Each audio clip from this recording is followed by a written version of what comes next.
Hello दोस्तों, welcome back to the channel. उम्मीद करती हूँ आप लोग बहुत अच्छे होंगे। मीठे के साथ, मीठे मीठे गाजर के हलवे के साथ आपका स्वागत है। नहीं, वो लास्ट वीक वाला नहीं है, ये सेकंड लॉट बन चुका है। लास्ट टाइम जो बनाया था ना, वो तो एक दिन के बाद ही खत्म हो चुका, तो मिला ही नहीं मुझे। तो एक्चुअली मिला ही नहीं खाने के लिए, एक छोटी सी कटोरी में खाई थी बस।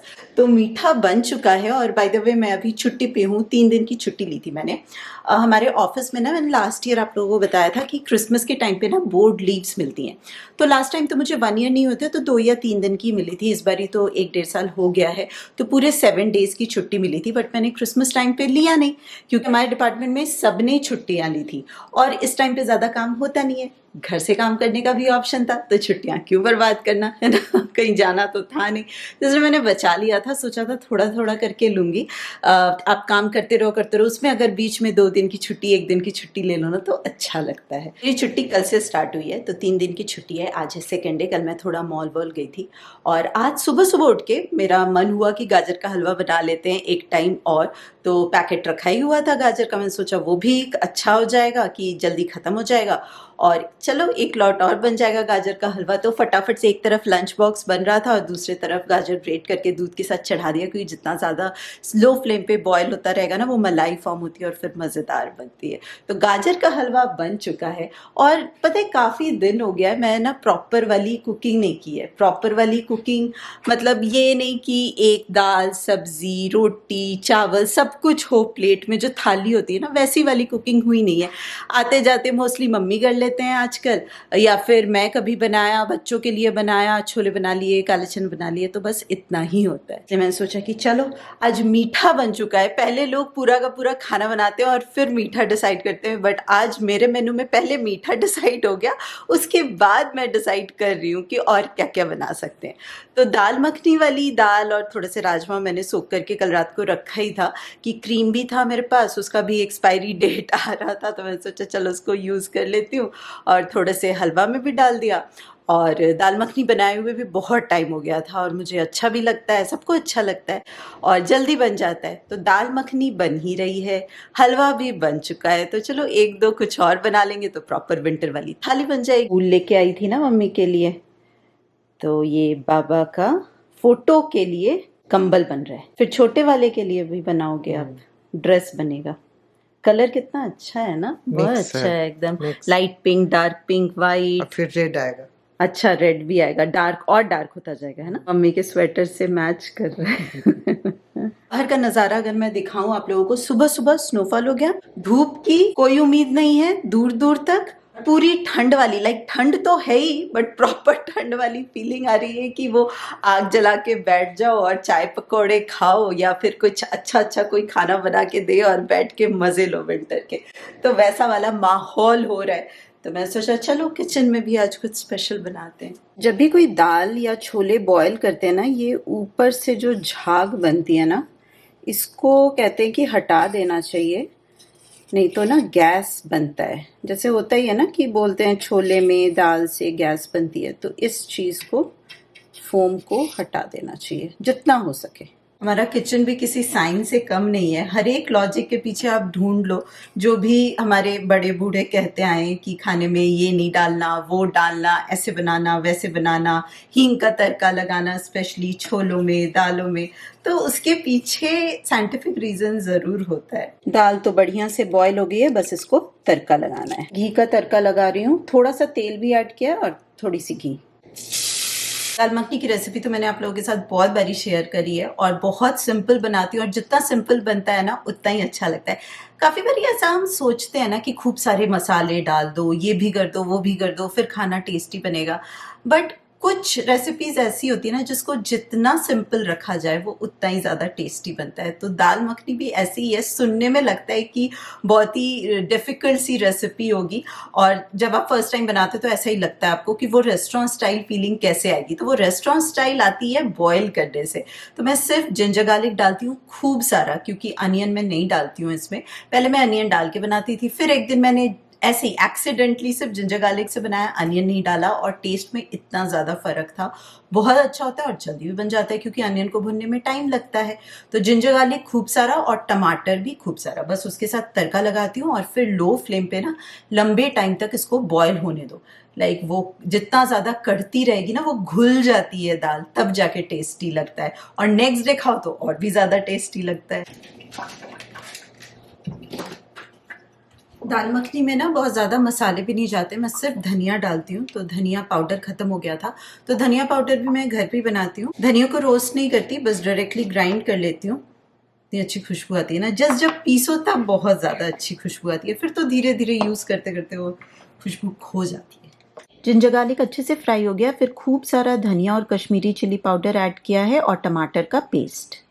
थोड़ी सी दाल डाल के ना मैश कर लिया है, वो थिकनेस आ जाएगी और इसके बाद इसमें पूरी दाल ऐड करके और बॉईल होने देंगे। क्रश करके थोड़ी सी कसूरी मेथी, मैं ये वाला व्हिपिंग क्रीम लाती हूँ कॉस्को से। साथ साथ कुकिंग स्टेशन भी क्लीन हो जानी चाहिए, कुकिंग का ये रूल होता है। कौन कौन देख रहा है मास्टर शेफ? बस तो मैं हमेशा ये करती हूँ कि जब भी कुकिंग करूँ ना स्टेशन, मुझे चाहिए होता है कि प्लेटफॉर्म क्लीन हो और साथ साथ चीज़ें डालते रहो ना तो आपका टाइम भी बच जाता है। बट मास्टर शेफ देख कौन कौन रहा है ये बताना मुझे। और केबीसी में किसने वो वाला एपिसोड देखा था जब शेफ विकास खन्ना आए थे और उन्होंने ये बोला था कि यूएस में करी पत्ता का वो स्वाद नहीं आता जो इंडिया का आता है। मतलब मुझे लगा ना कि मैं हमेशा ये बात बोलती हूँ, आप लोग अगर रेगुलरली मेरे ब्लॉग देखते तो आपको पता है कि करी पत्ता को लेके मेरी बहुत दुख भरी कहानी। कितना भी उसको स्टोर करके रख लो, फ्रेश रख लो, ग्रीन भी चलो पत्ते रह गए, बट वो जो खुशबू है ना जो इंडिया के करी पत्ते की आती है वो नहीं आती यहाँ वाले करी पत्ते में। और उन्होंने बोला ना तो मुझे लगा चलो किसी ने तो माना और इतने बड़े शेफ ने बोला तो एक वैलिडेशन मिल जाता है कि यस देखा मैंने बोला था ना, वो वाली बात आती है। तो किसने वो एपिसोड देखा था मुझे जरूर बताना। और मुझे बहुत अच्छा लगता है मास्टर शेफ देखना।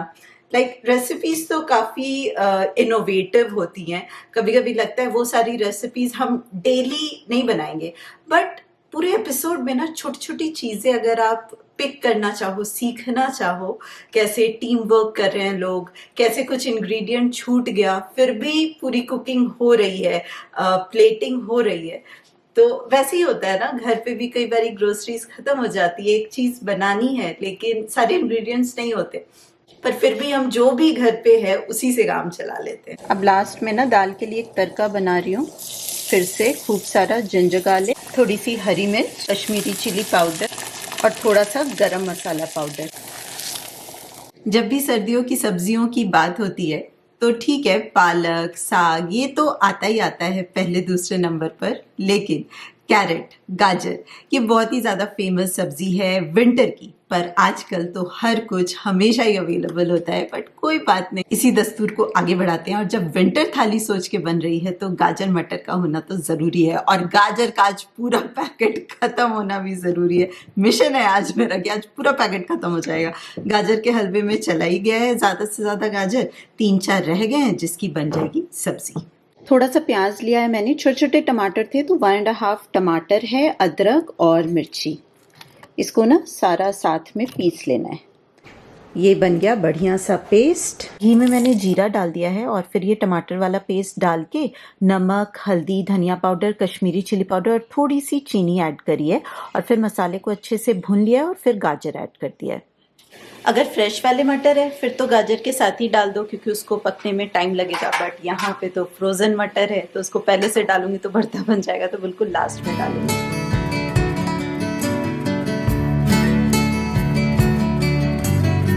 पालक को ब्लांच कर लिया, बस ठंडे ठंडे पानी में डाल दूंगी।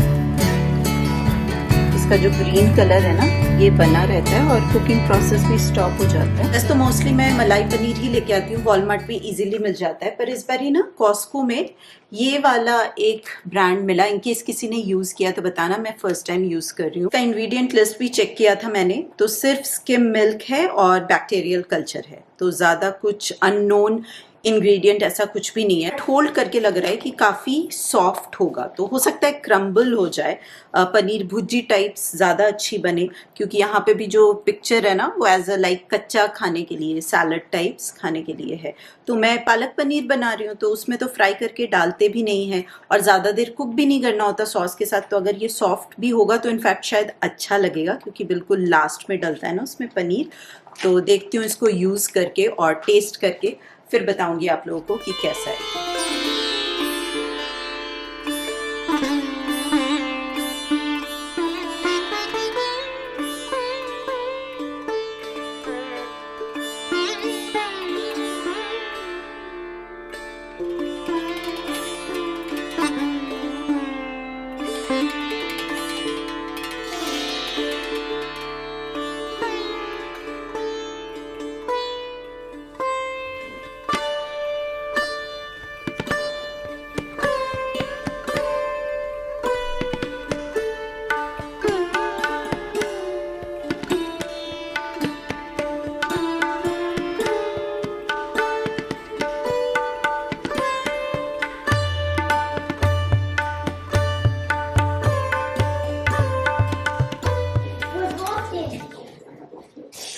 2 चम्मच, इतना कुछ एक है तो 2 मीठा चम्मच के लगेंगे लिए, ना। एक वाह, मीठे के लिए और एक सारी सब्जियों के लिए। आज तो है मतलब शाही थाली। शाही थाली। सही है, मस्त। चलो खाओ आराम से, थैंक बाद यू। में सारा खा लो, फिर बाद में पूछेंगे। अच्छा पनीर बताना, वो नई वाली पनीर है जो कॉस्को से लेके आए, सॉफ्ट तो बहुत है। हेलो दोस्तों, आज है नेक्स्ट डे, एक्चुअली आफ्टरनून हो गया है। सुबह से थोड़ा बिजी थी, पापा को डॉक्टर अपॉइंटमेंट के लिए लेके जाना था, काफ़ी टाइम से ये पेंडिंग था। जो रेगुलर टेस्ट्स होते हैं ना, इंडिया रहते तो क्या होता है, आप नॉर्मल ब्लड टेस्ट वाले को घर पे ही बुलाते हो और वो हो जाता है टेस्ट, और फिर आप खुद ही देख लेते हो, खुद ही आपको पता चल जाता है, और अगर कुछ लगता है प्रॉब्लम फिर जाके डॉक्टर के पास जाते हो। बट यहाँ पे तो ऐसा होता नहीं, अगर आपको कोई भी ब्लड टेस्ट कुछ भी कराना है टेस्ट, तो आपको डॉक्टर के पास जाना पड़ेगा। फिर भेजते हैं पेपर लैब में और फिर उसके अकॉर्डिंग आपका ब्लड टेस्ट होता है और रिपोर्ट भी डायरेक्टली डॉक्टर के पास ही जाता है। वैसे आजकल मिल जाता है ऑनलाइन भी, आप रजिस्टर कर लो। लाइफ लैब्स है यहाँ पे और एक दो हैं, बट लाइफ लैब सबसे ज़्यादा फेमस है, हर एक सिटी में मिल जाता है, तो मोस्टली हम वहीं से कराते हैं। तो ऑनलाइन ना हेल्थ केयर नंबर से रजिस्टर हो जाता है, तो जैसे ही रिपोर्ट्स आ जाते हैं आप वहाँ से भी देख सकते हो, ऑनलाइन भी देख सकते हो। और अगर डॉक्टर के पास तो रिपोर्ट पहुँच ही जाता है, तो अगर कोई प्रॉब्लम होता है तो डॉक्टर फ़ोन करते हैं, और नहीं होता है तो फ़ोन नहीं करते हैं। तो basically no news is a good news वाला फंडा है। तो कल का खाना तो बहुत अच्छा बना था, बट पनीर का मैंने आप लोगों को बताया था कि रिव्यू दूंगी। तो जब मैं बना रही थी ना, तो पनीर बहुत ज़्यादा फ्रेश था, आप लोगों को देख के भी लगा होगा, बिल्कुल जैसे होममेड पनीर होता है ना, वो टूट रहा था, इतना सॉफ्ट था वो। तो मुझे लगा ये तो अच्छा है, थोड़ा सा मुझे खट्टा लगा था, बट मुझे लगा टेक्सचर तो बड़ा अच्छा है। और मैंने कल खाया नहीं था क्योंकि दाल इतनी अच्छी बनी थी, मैंने दाल से ही खाया, बच्चों को बहुत ज़्यादा पसंद। मैंने आज खाया और पनीर काफ़ी रबरी लगा, बहुत ज़्यादा रबरी था। मतलब जैसी मेरी फीलिंग थी कि वो पहले इतना सॉफ्ट लग रहा था, बट टाइम के साथ उसका चेहरा बदल गया, बड़ा धोखेबाज निकला। नहीं, वो वाला पनीर ना मेरे ख्याल से कच्चा खाने के लिए, जैसे सैलड में होता है ना कि आप सैलड डालते हो, काफ़ी सारे वेजीज डालते हो और ऊपर से फिर क्रम्बल करके पनीर डालते हो, तो मुझे ऐसा लगता है कि वो वाला पनीर उस तरह से खाने के लिए, उसको कुक करने के लिए नहीं है। तो कुकिंग नहीं चलेगा इस वाले पनीर से, तो प्रॉपर पनीर जैसा यूज़ नहीं होगा। तो चलिए दोस्तों, आज के लिए इतना ही। उम्मीद करती हूँ आप लोगों ने इन्जॉय किया होगा, अच्छा लगा हो तो थम्स अप दे देना, सब्सक्राइब इंस्टाग्राम पे फॉलो कर लेना, और हम सब आपसे मिलेंगे बहुत जल्दी। तब तक आप अपना खूब सारा ध्यान रखिए, खुश रहिए, keep smiling, and as always keep making lots of wonderful memories. I know ये वाला ब्लॉग बहुत टाइम के बाद आ रहा है, बट मैं थोड़ी बिजी थी, अपने साथ कुछ रिसर्च कर रही थी, कुछ सोच रही थी, कुछ कर रही थी। बहुत ज़रूरी होता है ना आपको अपने साथ टाइम स्पेंड करना। आप जॉब, घर के काम, घर के रूटीन, इन सब में इतने ज़्यादा बिजी हो जाते हो ना कि कभी कभी जो मोस्ट इम्पॉर्टेंट थिंग्स होती है ना लाइफ की, वही पीछे छूट जाती है। तो you need to get hold of it.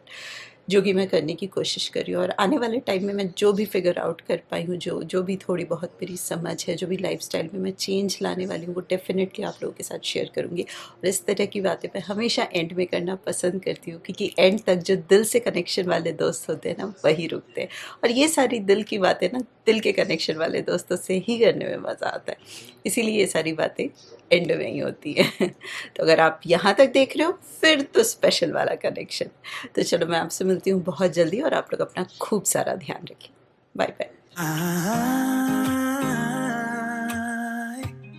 I fell in love with your colors. They kinda tell me what I'm thinking. I fell in love with the way we are.